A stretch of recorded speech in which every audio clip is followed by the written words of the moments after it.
Let's open up our Bibles to Romans chapter 1, verse 20 all the way through 22.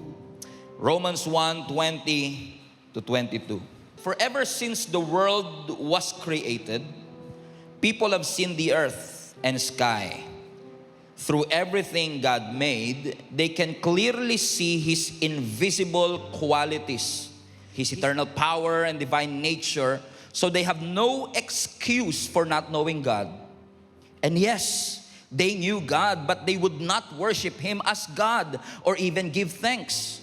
And they began to think foolish ideas of what God was like. And as a result, their minds became dark and confused, claiming to be wise. Third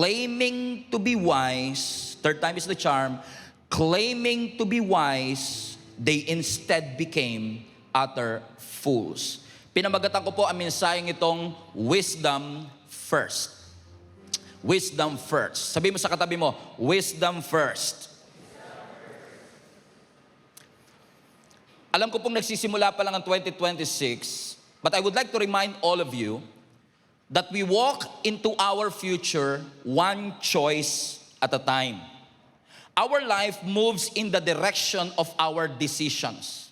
Our decisions matter. Napakahalaga po ng mga desisyon na ating ginagawa, malaki man po ito o maliit. Kada tayo ay magsasabi ng oo at kada tayo ay magsasabi ng hindi, itinuturo po tayo ng ating desisyon sa ating kinabukasan, maganda man o pangit. Ano man ang ating itinotolerate today, ano man ang pinapahintulutan mo ngayon, ay makakaapekto po sa direksyon ng iyong kinabukasan. And yes, hindi ko lang po sinasabi rito, yung mga malalaking desisyon katulad ng sino ang papakasalan ko, saang bansa ako pupunta. I'm also talking about small and repeated decisions that each and every one of us make every single in the day of our lives, because it can and has the potential to change your life forever. And I believe in the power of prayer. And I believe that prayer works. Pero you have to remind yourself that yes, you can pray all you want. Pero hanggat hindi nagbabago ang desisyon mo, hindi magbabago ang buhay mo. Let me repeat that for you. You can pray all you want. You can always pray for a bright future. You can always hope for a better 2026.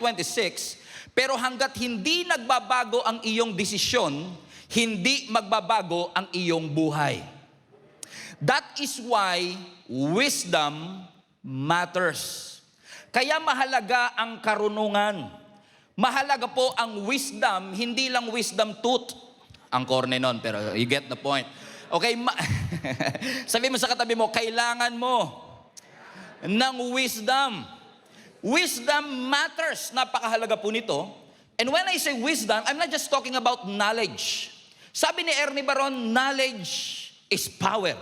But knowledge informs your mind. But wisdom directs your life. So knowledge is knowing the right thing, but wisdom is knowing the right thing at the right time. Ibig sabihin, wisdom is the application of the knowledge that you've learned. Okay. Sino po sa inyo ang naniniwala na ang seatbelt nakakapagligtas ng buhay? Taas kamay. That's knowledge. Alam nating lahat by facts na kapag ikaw ay nagsi-seatbelt, malaki po ang tsansa na tayo po ay maliligtas o sabihin na nating mabubuhay in case of accident. Pero hanggat hindi mo sinusuot yung seatbelt, puro knowledge lang siya.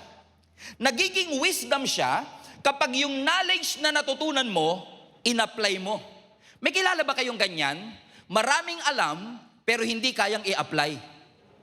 Okay? Maraming knowledge, brilliant, but still spiritually confused. That's why, ang pagiging Kristiyano, hindi patalinuhan.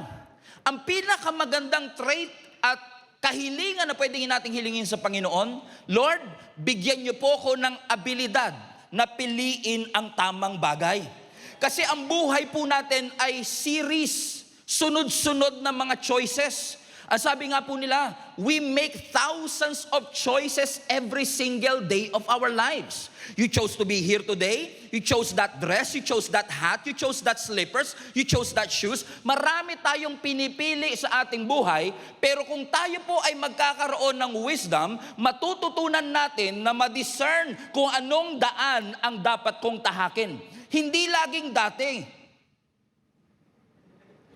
kundi anong daan ang pwede kong tahakin so that I can avoid a costly mistake. Again, ang knowledge is knowing the right thing, but wisdom is applying what is right at the right time, the right way, with the right heart. In fact, if you read the scripture, makikita po ninyo na ang biblical wisdom, by definition, is actually an ability of a person to live within God's design. Let me repeat, ang biblical wisdom ay ang abilidad ng tao na mamuhay sa loob ng disenyo ng Panginoon.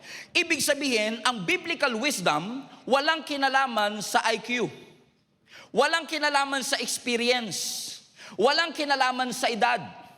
Pwedeng matanda pero walang pinagkatandaan. Pero wala niyan sa Gia Kamanaba. Okay? Bakit? Hindi nasusukat sa edad, experience, or IQ. Kasi posibleng smart ka pero misaligned ang buhay. Posibleng highly intelligent pero spiritually confused ang iyong buhay. So hindi mo siya madadaan sa itsura, experience, o edad. For example, katulad ng mga kotse o sasakyan.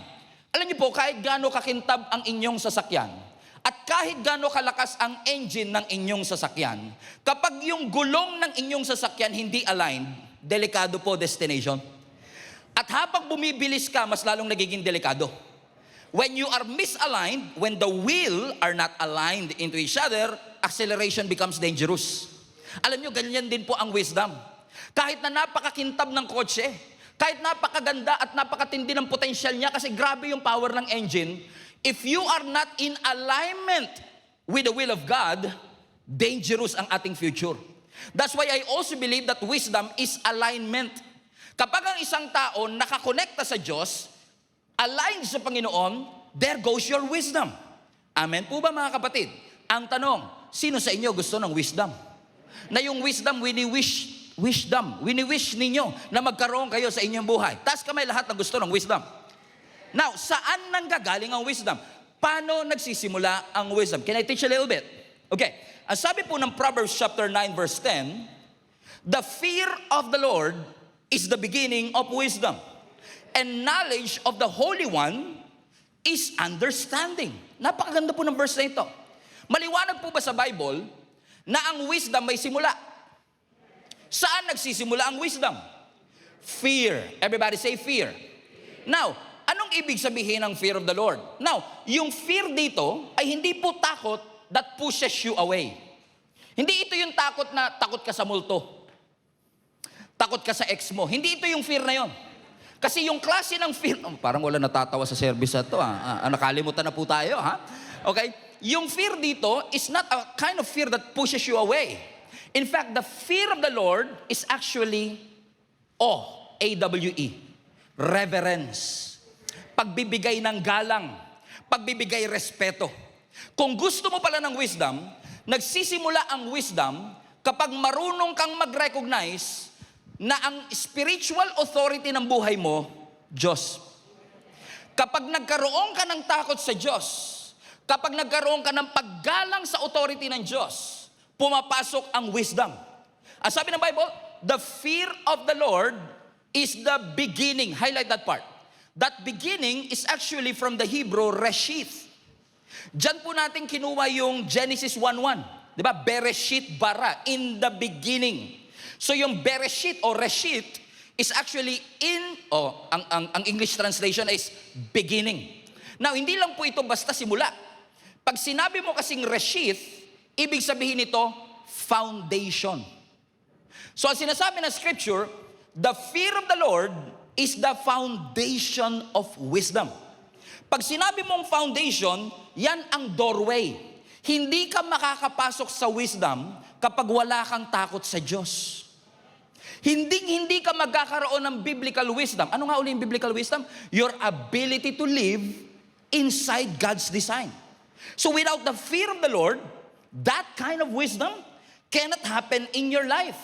Sino sa inyo gusto nyo magkaroon ng wisdom? Bakit? Ang dami kasing benefit pagka ikaw ay may wisdom. Matututo kang magdesisyon ng tama. At magdesisyon sa tamang panahon, sa tamang pagkakataon, sa tamang paraan. Sino ba naman ang ayaw ng wisdom? Pero nakakalungkot, marami sa atin, gusto natin yung benefit ng wisdom, ayaw natin yung requirement ng wisdom. Maganda ang benefit ng wisdom, pero ano ba muna ang requirement ng wisdom? Saan ba nagsisimula? Ano ba ang foundation ng wisdom? Fear of the Lord. So without the fear of the Lord, if you don't fear His authority, if you don't recognize that He is the sole authority over your life, that wisdom cannot happen in your life. In fact, yung salitang wisdom dito is from the Hebrew hokmah. Everybody say hokmah. Nang ibig sabihin is your ability to live in harmony with God's design. So listen namin na scripture. Let's recap for a while. So the fear of the Lord, the reverence, the awe, the admiration, nire-recognize mo na si Lord ang authority ng iyong buhay, diyan magsisimula ang hokmah, ang wisdom. Diyan nagsisimula yung ability mo to live within God's design. Pero hindi pa tapos ang verse. Sabi ng scripture, the fear of the Lord is the beginning of wisdom and knowledge of the Holy One. Knowledge of the Holy One. Yung pagkakaalam mo sa Diyos. Now, interesting yung salitang knowledge, kasi yung salitang knowledge, hindi lang basta aware ka sa Diyos. Ang ibig sabihin ng knowledge, experiential knowledge. Ibig sabihin, hindi mo lang siya narinig sa theory, hindi mo lang siya narinig sa preaching, naranasan mo mismo. Sino sa inyo naranasan nyo ang Diyos nagpapagaling? Taas po kamay. Bakit? Kasi nung nagkasakit ka, o nagkasakit ang mahal mo sa buhay, kitang-kita ng mata mo, nagpagaling ang Diyos. So hindi siya basta theory sa'yo. Hindi lang basta inspiration o turo yon. Naranasan mo mismo. Ang tawag doon, experiential knowledge. Sino sa inyo naniniwala that God provides? Ang Diyos nagpo-provide. Bakit? Kasi nung walang-wala ka, nung ikaw ay nandun sa hukay, tinulungan ka ng Lord, nilabas ka ng Panginoon, nag-provide ang Lord out of grace. Something that you don't deserve. That's why experientially, hindi ka lang aware, naranasan mo. Experientially, you know that God provides. So, ano sinasabi ng scripture, the fear of the Lord is the beginning of wisdom, at yung experiential knowledge mo sa Diyos, minsan naranasan mo, that brought what? Understanding. Balik mo yung verse na. Now, ano ang Hebrew ng understanding? Okay lang sa inyo, classic Bible study muna tayo para mas maintindihan natin ng mabuti mamaya. Okay? Are you with me? Now, yung understanding is from the Hebrew bina. Everybody say bina. Siya yung kumanta ng, "Diba't ako'y tao lang." Siya yun. Anong apelido ni Bina? Morales. Okay, joke. Okay, let's recap. Ang sabi ng Biblia, yung reverence mo sa Diyos, diyan nagsisimula ang hokmah. Diyan nagsisimula yung ability mo to live within God's design. At yung experiential knowledge mo, yung naranasan mong Diyos sa iyong buhay, yan ang magdadala sa iyo ng bina. Alam niyo yung bina? Discernment. So, ibig sabihin, habang lumalago ang relasyon mo sa Diyos, habang nakikilala mo kung sino ang Diyos, mas lalo kang nagiging matalino sa pagdedesisyon. Bakit? Naiintindihan mo yung Diyos mismo na yung sinasamba. So, hindi to basta sinabi ko lang na, gusto niyo naman ng wisdom? Pastor, gusto namin ng wisdom. Oh, wisdom. Hindi ganun eh. Amen? Kung pwede lang bigyan ng jacket yan, di ba? Okay, bigyan ng wisdom yan. Buhay na naman si Will. Bigyan ng jacket siya, joke. Pero hindi ganun, mga kapatid.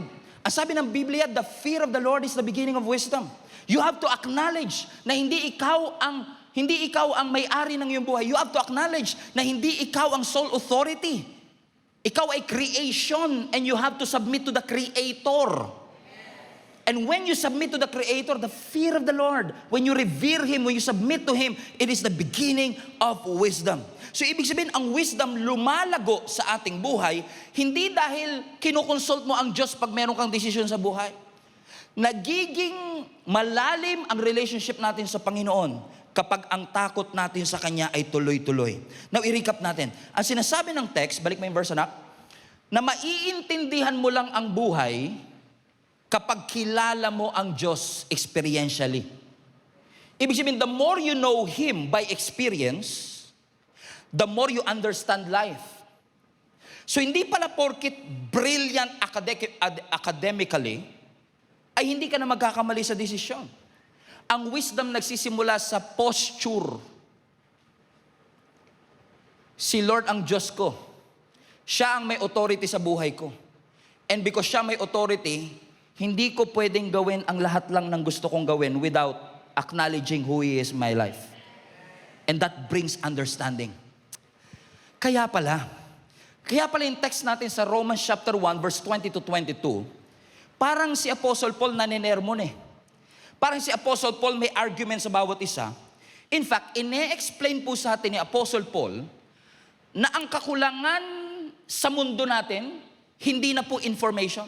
Alam niyo po, in reality, ang atin pong mundo at henerasyon, lunod na lunod sa information. Pero ang sabi ni Apostle Paul, walang problema ang tao sa information. Wala pang Google nun nung sinabi niya yan. Ibig sabihin, he acknowledged, walang kakulangan sa information ang tao. Ang problema, rejection of revelation. Ano sinasabi ni Apostle Paul? Balik mo nga yung verse 20, anak. Ang sinasabi ni Apostle Paul, kahit nung nilikha pa lang ng Panginoon ang mundo, nakita nyo na kung gaano siya makapangyarihan. Tignan mo ang langit, tignan mo ang bundok, tignan mo ang nature. Obvious na ang Diyos makapangyarihan. Tignan mo ang nature, obvious na ang Diyos ay lumikha ng lahat ng bagay.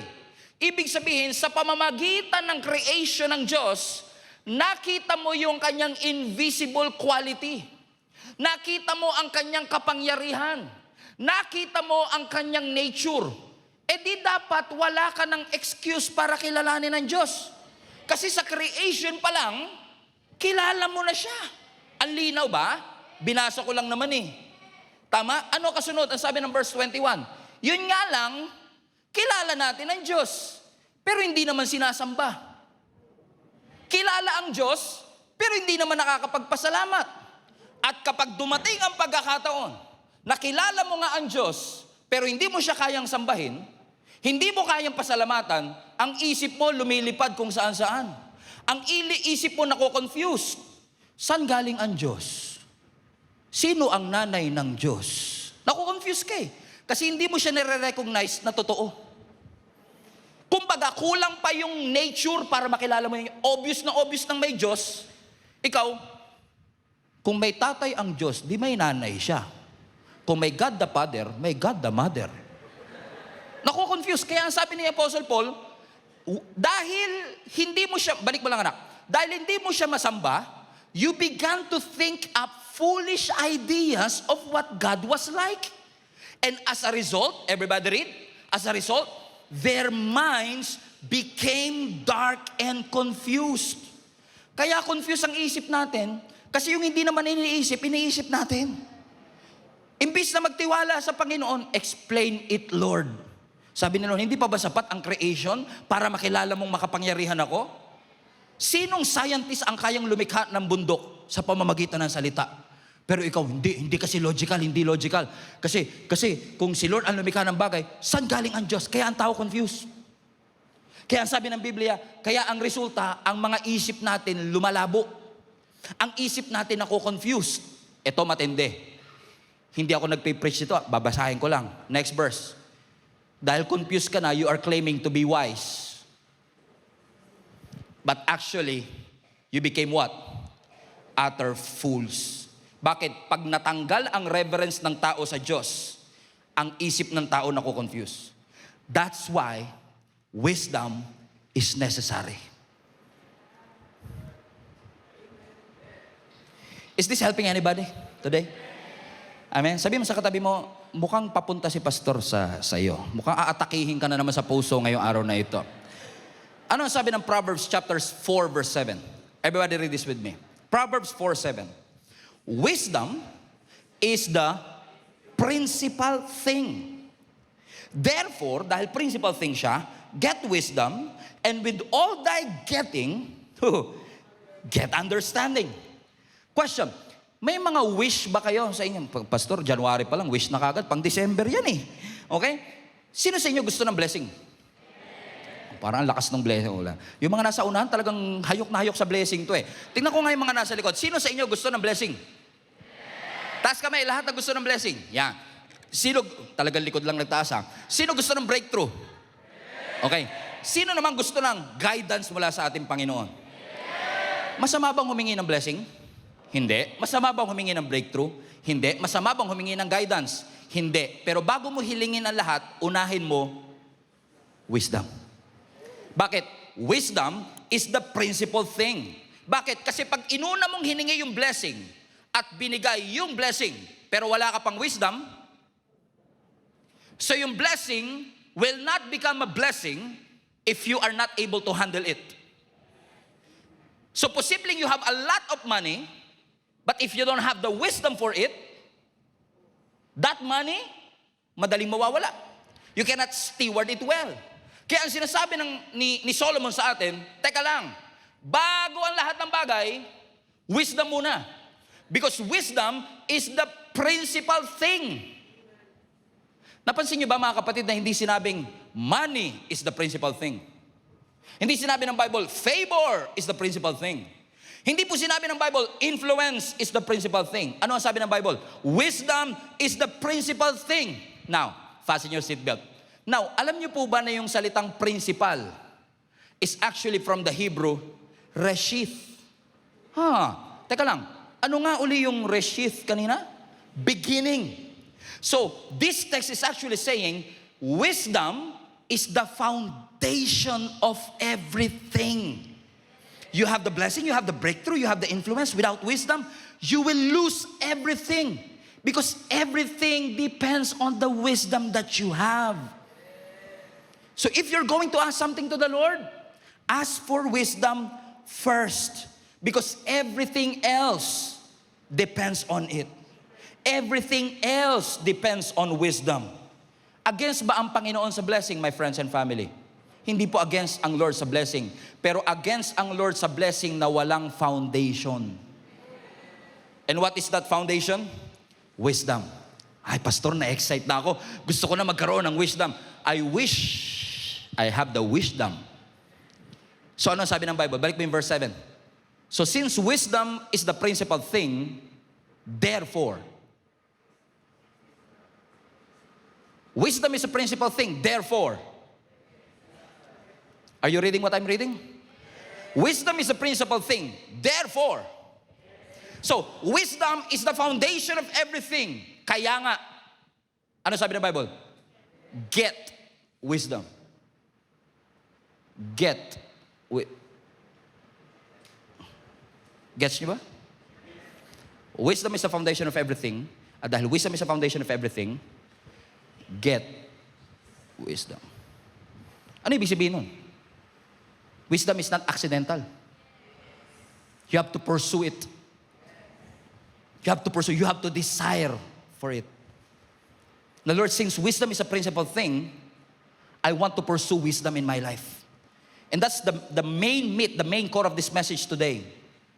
Because alam ko, in case you're not aware, nasa gitna na po tayo ng January.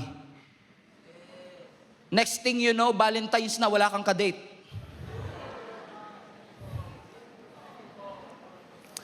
Buti pa yung Meralco, may due date. Ikaw, walang date.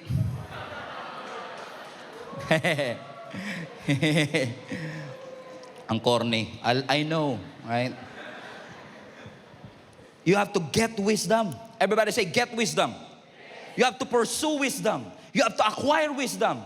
Alam nyo, one thing that I've learned, alam nyo po, 39 years old na ako. Next month, 40 na ako eh.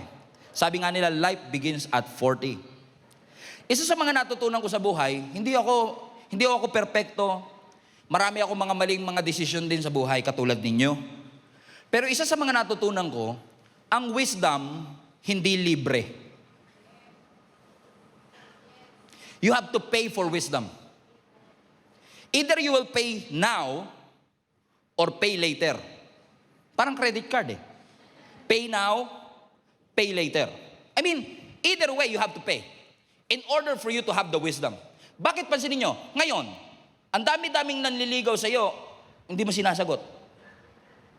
Kasi, di ba dati naalala mo, one day ka palang chinat nun. Tayo na, I feel you. You love roses, I have roses, let's get married na. Pero ngayon, Brad, no. Kilala ko na kayo. Alam ko na yung mga kilosan nyo na ganyan. Okay? You have some sort of, you have some sort of wisdom, right? Bakit? Because either you pay it today or you pay it later, either way you have to pay for it. Let me prove that to you. For example, yung mga nanay at tatay natin, yung mga teacher natin, o yung mga magulang natin, alam nyo, dahil sa experience sila sa buhay, binibigyan tayo niya ng konting payo. Nga lang tayo, naranasan ko rin naman yan, bilang mga kabataan, mapusok, marupok, aggressive. Minsan parang pakiramdam natin mas marunong tayo sa mga nauna sa atin. Kaya kapag nagbigay sila ng advice, hindi ka makikinig. So you don't want to pay attention. Pay attention right now. So you don't want to pay right now. So what will happen? If you don't pay it right now, 6 months later, umiiyak ka sa sulok. Nagmumukbok parang lamok.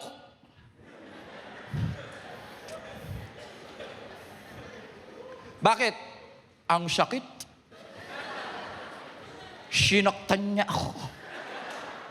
So, hindi mo binayaran ng pakikinig, ngayon nagbabayad ka ng sakit. Kaya sa susunod sabi mo, hindi ko na uulitin. So, may wisdom ka na ngayon. Pero kailan mo binayaran? Tapos na. Naunawaan nyo? So, either you will pay it today, pay now, pay later. Put that in the comment section. Sabi mo sa katabi mo, pay now or pay later. Ayaw mo mag-submit sa instruction. Ayaw mo makinig. Ayaw mo matuto. Nung nawalan, sana pala, ginawa ko na yun nung una. Nagsisisi. So, binayaran, huli na. Di pa rin ako mag-gets. Sino sa inyo nagmomotor? Okay. Sa mga nagmomotor, magkano po helmet? 4,000. Sabihin na natin, sir, mayaman-yaman yung mga taga-Gia Kamanaba, 4,500. Kala mo naman, laki. 4,500 eh. Now, 4,500 ang helmet. Mahal? Yes, pero may mga ayaw bumili. Ayaw bumili ng helmet today. Alam nyo na kagad kung saan ako papunta. Pay now, pay later. Hindi nag-helmet. Anong nangyari? Na-aksidente. Na-ospital. So yung helmet, naging ospital. Yung tinipid sa helmet, pinambayad sa, pay now, pay later.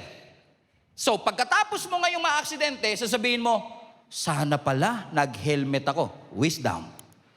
So, natutunan mo yung wisdom, na-aksidente ka na. Pastor kasi, hindi naman kasi komportabling mag-helmet. Totoo naman. Pero mas hindi komportable pag nasa ospital. Pag na-injury ka na. Come on now. Pay now? Now naman, sa mga estudyante. Hindi kaya masarap mag-review. Naging estudyante rin naman ako eh. Stock knowledge na lang, pastor. Magaling naman ako eh. Kala mo talaga, honor roll eh. Woo! Yung katabi mo, tatawa-tawa lang. Ang daming kinopya niyan sa katabi. Okay? Sabi, alam mo, examination tomorrow. Mas gusto mo na mag-relax, umupo sa sopa, at uminom ng, joke. Ayaw mong bayaran ng atensyon na mag-review. At dahil hindi mo binayaran, bumagsak ka sa exam. Kung nag-review ka, isang gabi lang mawawala sa'yo. Pero dahil bumagsak ka, nag-remedial ka, isang SEM ang nawala sa'yo. Pay now, pay later.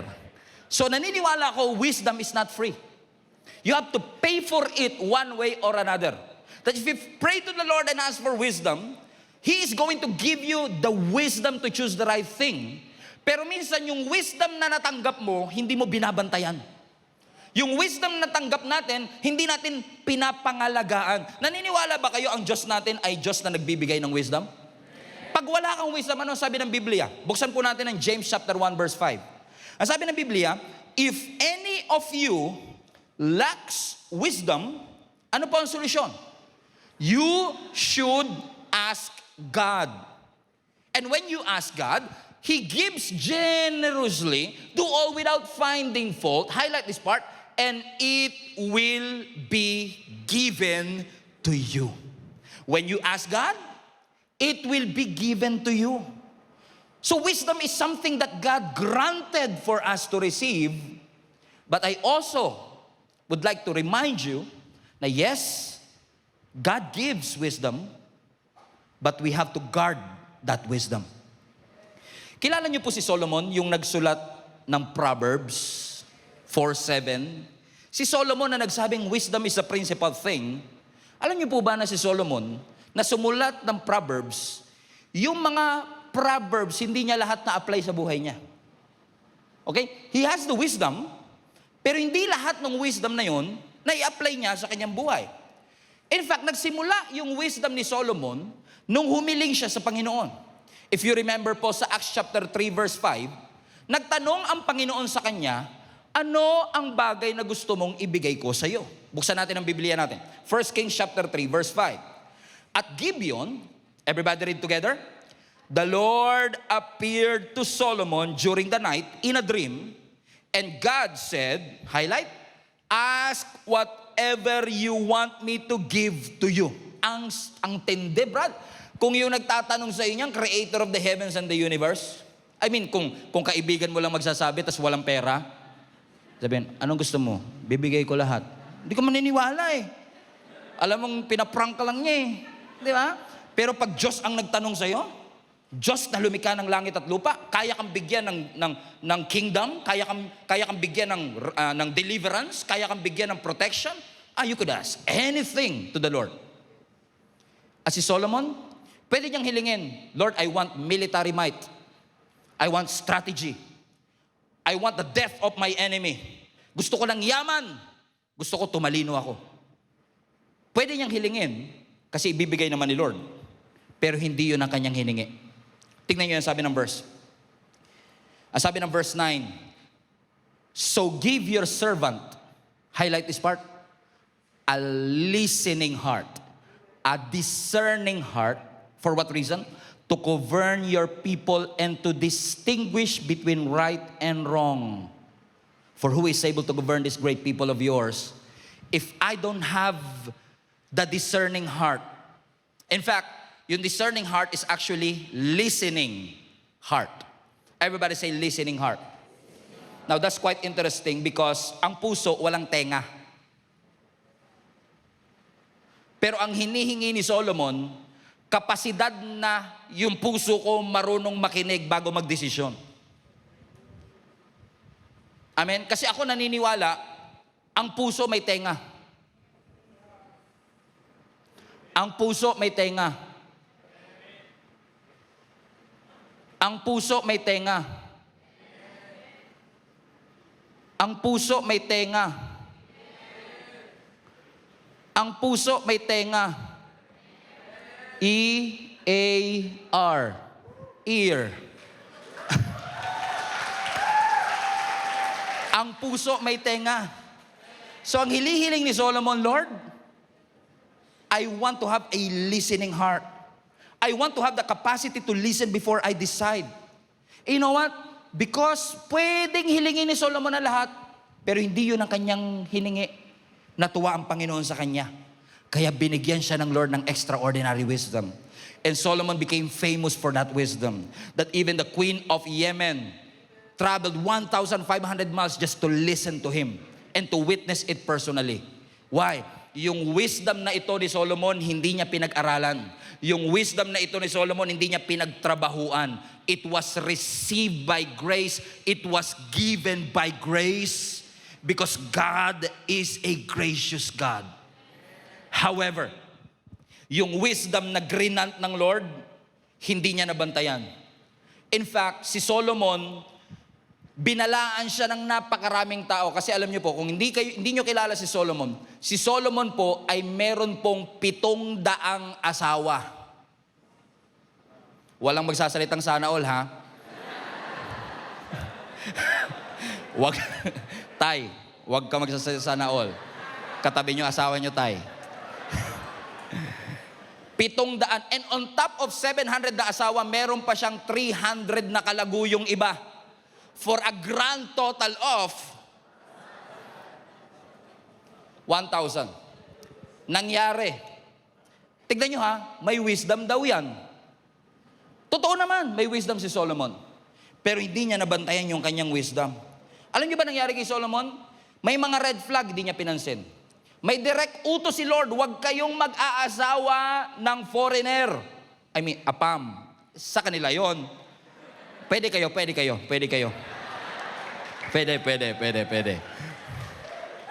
Ano nga yung kanta pag sinasalubong sa airport? Bawal. Amen? Pero paulit-ulit ang kanyang pagsuway. Now, ang tanong, binawalan ba talaga siya ng Panginoon na gawin ito? Let me prove that to you. 1 Kings 11 verse 1 to 2. Now, King Solomon loved many foreign women. Ay, sus. Besides Pharaoh's daughter, he married a woman of Moab.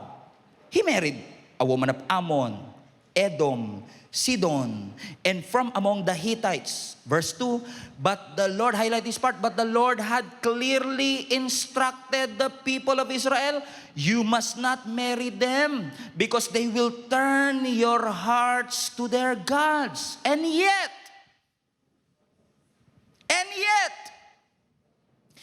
Solomon insisted, mahal ko siya.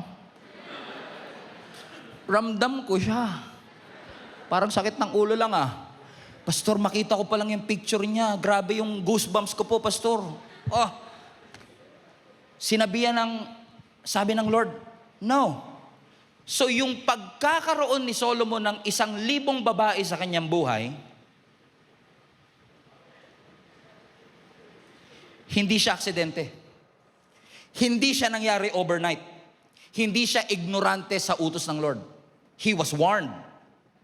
He was warned. He had the knowledge, but not bina. Understanding. Discernment. Alam niya ang utos ng Lord, pero anong ginawa niya? Verse 3. Dahil ininsist niya ang kanyang pagmamahal, he had 700 wives of royal birth and 300 concubines. In fact, these 1,000 women turned his heart away from the Lord. Kung ilalayo mo ako sa Lord, wag na lang. Come on, am I talking to somebody today? Kung ilalayo ka niyan sa Panginoon, kahit pogi ka pa, 3 dimples mo, sa inyo isa, wag na lang. Sabi mo sa katabi mo, wag na lang. Hindi ko ipagpapalit ang Panginoon, hindi ko ipagpapalit ang Diyos. Balik mo yung verse, anak. Don't ever think for a moment na pagmamahal pa rin yan. Hindi na romance yan, Brad. Huwag mo sabihin, mahal mo lahat yan. 365 lang ang araw sa isang taon. Ibig sabihin yan, every 3 years na kayo nagkikita ko, iba-iba araw-araw. That's not romance, that's pattern right there. Amen? Alam niyo, message siya sa lahat ng mga single people makinig kayo sa akin. Huwag kayong fasten your seatbelt. Huwag kayong magpapahulog sa mga pangako nila. Tatandaan nyo, pattern speaks louder than promises. Lahat ng tao kaya mangako, pero bago, check mo muna pattern. Kung ito, liligawan ka, at sasabihin, mahal kita, naka 1,000 ka na, mahal mo pa rin ako? That's not romance, that's pattern. Amen? That's pattern. 700 wives. Alam niyo, pag tinitignan ko nga to, minsan kasi may mga naririnig ako, nababasa ko, sabihin nila, love pa rin yan, pastor, romance pa rin yan. Ako tingin ko dyan, logistics. Sige, paano mo i-schedule yung 1,000 na yan? Paano mo, housing problem yan. Di ba? Allowance, conflict management. Parang kailangan mo ng admin staff para i-manage yung yung wisdom na sana ginagamit para pamahalaan ng bansa. Kailangan mo patalunin ng wisdom. Ano nga ba birthday nung number 447? Everybody say wisdom. May mga katabi tayo, ganyan alam niya yung tama, alam niyang mali, pero tinuloy pa rin. May tinuloy pa rin. Now, one question. Pastor, bakit hindi naman alam ni ni King Solomon yan? Alam niyo ba, na yung utos na yan ng Panginoon not to marry a foreign woman, hindi na bago yan. In fact, may specific utos pa ang Panginoon sa hari lang. King na si Solomon Ano ang utos ng Lord sa Deuteronomy 17:17? The king must not take many wives for himself. Okay na, pwede na tayo minto. Yun pa lang, tapos na Amen? Because they will turn his heart away from you. And that's exactly what happened to Solomon. That's exactly why God warned him. These women will turn your hearts to the Lord. And he knew it. Hindi lang basta asawa yan. Hindi mo lang siya. No. These people will introduce a new worship system to you. They will be a gateway for another gods. Don't even try to do it.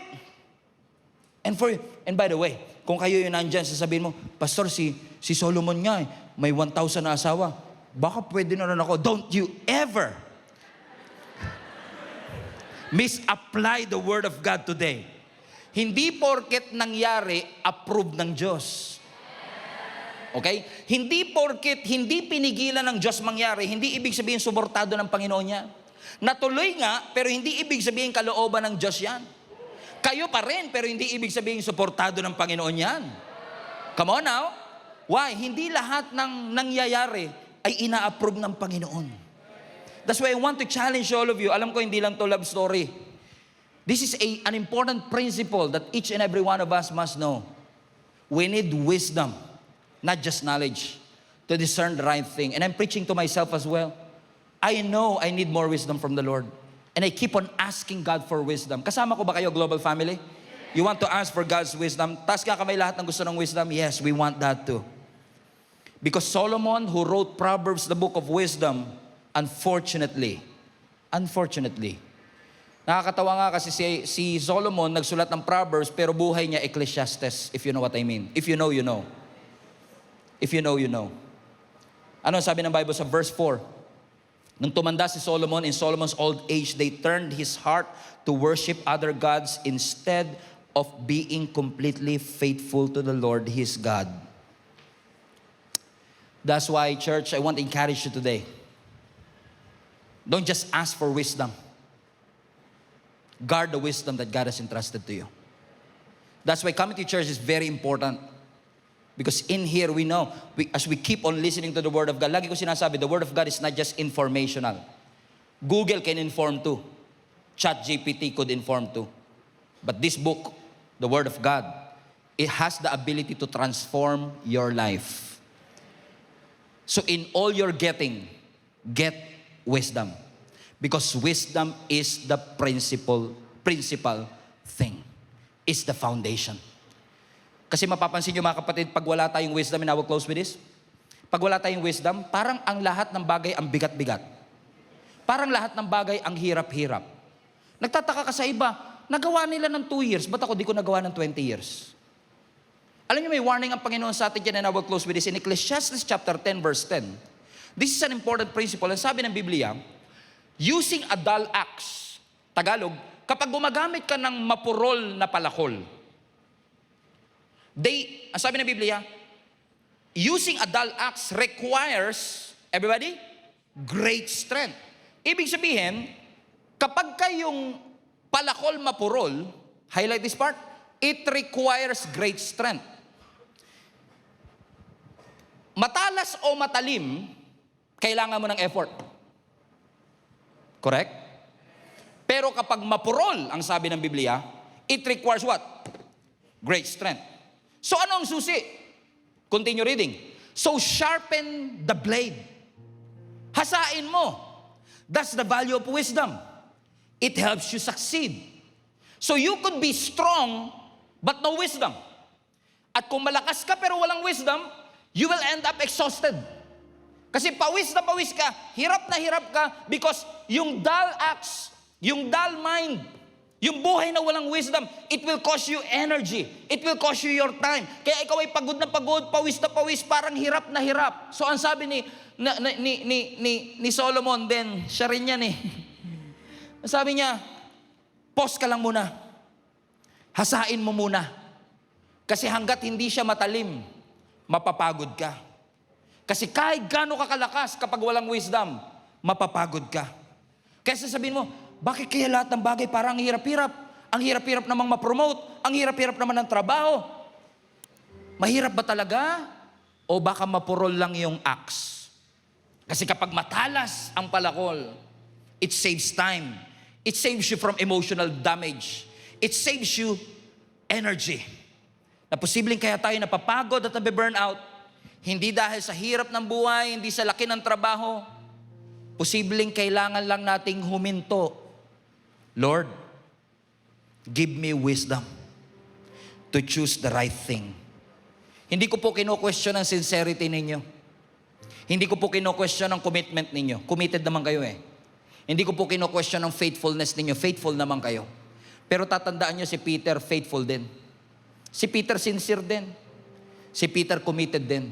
Pero naging overconfident. And he denied Jesus not just once, but 3 times. So what is the solution, friends and family? Do you want wisdom in your life? Gusto niyo bang hasain na yan? Yes. What's the solution? Ang sabi ng Biblia, commit to the Lord. Proverbs 16. Si Solomon din yan. Commit to the Lord whatever you do, and He will establish your plans. Kapatid, alam ko may mga plano ka sa buhay. In fact, bago pumasok ang taong ito, may plano ka eh. Nakalagay na sa journal mo ng Starbucks na nakuha mo dahil naka-18 kang Starbucks prop. Lahat ng mga plano mo from January, February, March, April, May, June, July. Hindi po masama magplano. I advocate you planning. I advocate you saving. Go ahead, do that. Pero kung mindset natin is that I will make a plan and Lord, bless this plan. That's right? That's not biblical. What the Word of God is saying, instead of doing a lot of plan and then, Lord, bless it. Hindi. Ang sabi ng Bible, surrender your plans. Commit to the Lord. Whatever you do. And when the Bible says whatever, He means whatever. Even the things that you do for God. Even the good things and godly things, kapag hindi surrendered, nakakapagod. Kaya kahit faithful volunteer, nabe-burn out. Because hindi porket para sa Diyos mo ginagawa, okay, kailangan isuko mo eh. You have to commit it to the Lord. Submit your plans to Him. And when you say commit, everybody say commit. Hindi mo sinasabing, Lord, ano pang direksyon ng aking buhay? No. When you say you commit your plans to the Lord, ibinibigay mo yung driver seat. Ginigive up mo yung driver seat at sasabi mo, Lord, take the wheel. Jesus, take the wheel. And let me warn you, when God took that wheel, tapos sabihin ko sa inyo, God will direct your plans. God will redirect, reduce, resize your plans. Are you willing to do it? Yes, Lord, we want to. Bakit? Kapag ikaw lang kasi nagdadala ng plano mo, mapapagod ka. Pero kapag isinuko mo ang lahat ng yan sa ating Panginoon, and sinabi mo, Lord, kulang ang aking kakayanan, kulang ang aking kaalaman, pero ang alam ko, sabi ng iyong salita, when I feel weak, I can say I am strong. When I am poor, I can say I am rich. Kasi kapag Diyos ang nagdala ng lahat ng bigat na iyong dinadala today, it will not crush you. If you will entrust everything to the Lord. So church, commit to the Lord whatever you do. Ask the Lord, Lord, I need wisdom, not just to choose the right thing, but to choose it the right way and do it at the right time. I need you, God. I need wisdom for me to have the ability to live inside your will in my life. Palapakan natin ang Panginoon.